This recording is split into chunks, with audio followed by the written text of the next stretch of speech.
Super കൺമണി സീരിയലിൻ്റെ latest promo വിശേഷങ്ങളിലേക്ക് എല്ലാവർക്കും സ്വാഗതം. അങ്ങനെ കൺമണിയെ തോൽപ്പിക്കാമെന്നുള്ള മാനസയുടെയും വരുണിൻ്റെയും ആഗ്രഹവും അവളെ തോൽപ്പിക്കാമെന്നുള്ള സുമിത്രയുടെ ആഗ്രഹവും കാറ്റിൽ പറത്താനുള്ള കാര്യങ്ങളാണ് കേട്ടോ സംഭവിക്കാനായിട്ട് പോകുന്നത്.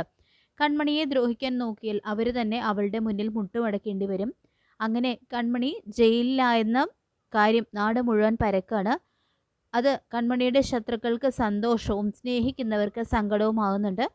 ആ നാടും കടന്ന് പൊന്നൻമേട്ടിലും ആ ന്യൂസ് എത്തുന്നുണ്ട്. പൊന്നൻമേട്ടിലും കൺമണിയെയും കൃഷ്ണയെയും സ്നേഹിക്കുന്നവരും ആരാധിക്കുന്നവരുമായിട്ട് കുറച്ച് പേരൊക്കെ ഉണ്ടല്ലോ, അവരും അത് അറിയുന്നുണ്ട്.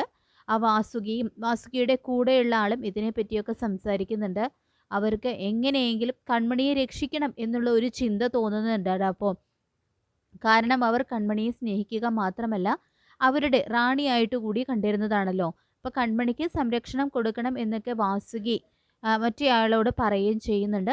അങ്ങനെ ഭാഗ്യശ്രീയെ കണ്ട് ദേഷ്യപ്പെട്ട് കൃഷി നേരെ പോകുന്നത് മാനസയുടെ അടുത്തേക്കാണ്. മാനസയെ തല്ലിക്കൊല്ലാനുള്ള ദേഷ്യത്തോടെയാണ് കേട്ടോ കൃഷി ചെല്ലുന്നത്. മാനസയോട് അയാൾ കൺമണി എങ്ങനെയാണ് ജയിലിൽ ആയെന്നും അതിന് പിന്നിൽ നീയല്ലേടെ എന്നൊക്കെ ചോദിക്കുമ്പോൾ ഞാൻ കൺമണിയെ ജയിലിലാക്കിയെന്നോ എനിക്കൊന്നും അറിയില്ലെന്ന് മാനസ പറയുമ്പോൾ കൃഷി അവളുടെ കരണക്കുട്ടി അടിച്ചു പൊട്ടിക്കുകയാണ്. അങ്ങനെ മാനസയ്ക്ക് കണക്കിന് കൊടുക്കുകയാണ് കേട്ടോ കൃഷി. ഇങ്ങനെയൊക്കെ ചെയ്താൽ നീ ജയിക്കുമെന്ന്, നിന്നെ കല്യാണം കഴിക്കുമെന്നാണോ നീ കരുതിയിരിക്കുന്നത്? അതൊരിക്കലും നടക്കില്ലടി, അതിനൊരിക്കലും ഞാൻ തയ്യാറല്ല. ഇത് കേട്ട് കൃപയും തുറന്നടിക്കുന്നുണ്ട്. എൻ്റെ ഏട്ടൻ വിവാഹം കഴിക്കാൻ പോകുന്നത് കൺമണിയായിരിക്കും, അത് നടത്തി കൊടുക്കാൻ പോകുന്നത് ഞാനും ആയിരിക്കും എന്ന് പറഞ്ഞ് കൃപ കൃഷിൻ്റെ കൈ പിടിച്ചുകൊണ്ട് പോവുകയാണ്. അത് കണ്ട് ഞെട്ടിത്തെറിച്ച് നോക്കി നിൽക്കാനേ മാനസിക്ക് കഴിയുന്നുള്ളൂ. പിന്നീട് കൃപ അങ്ങനെ പെരുമാറുന്ന മനസ്സ് ഒരിക്കലും വിചാരിച്ചില്ല.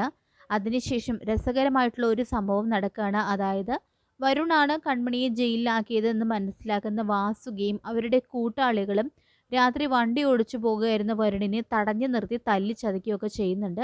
കൺമണിയുടെ കഴുത്തിന് കുത്തിപ്പിടിച്ച് സുമിത്രയ്ക്കിട്ട് നല്ലത് പറഞ്ഞു കൊടുക്കുന്നുണ്ട് കേട്ടോ. അവള് മാടമ്പത്തരം കാണിച്ച് ഇവിടെയും ആളാകാനൊന്നും വരണ്ട, ഇവിടെ ചോദിക്കാനും പറയാനും ആൾക്കാരൊക്കെ ഉണ്ടെന്നൊക്കെ പറയുന്നുണ്ട് കൺമണി.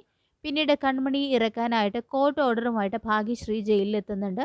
അത് കണ്ട് സുമിത്ര ഞെട്ടാണ്. തൻ്റെ മകളാണ് അവൾ, പക്ഷേ തന്നെ ഇറക്കാൻ വേണ്ടി അവൾ ഇതുവരെ ശ്രമിച്ചിട്ടില്ല. പക്ഷേ അതിന് പകരം തൻ്റെ ശത്രുവായിട്ടുള്ള അവളെ ഇറക്കാനായിട്ട് വന്നിരിക്കുന്നു. ഇതവൾ ഭാഗ്യശ്രീയുടെ മുഖത്ത് നോക്കി ചോദിക്കുന്നുണ്ട്.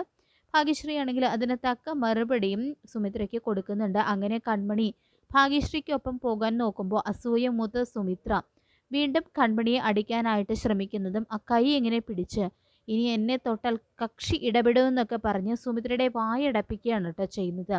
അങ്ങനെ സൂപ്പർ കൺമണി സീരിയലിൻ്റെ വളരെ ത്രില്ലിംഗ് ആയിട്ടുള്ള എപ്പിസോഡുകളാണ് വരാനായിട്ട് പോകുന്നത്. ഈ റിവ്യൂ ഇഷ്ടപ്പെട്ടെങ്കിൽ ലൈക്ക് ചെയ്യുക, ചാനൽ കൂടി ഒന്ന് സബ്സ്ക്രൈബ് ചെയ്ത് സപ്പോർട്ട് ചെയ്യുക. താങ്ക്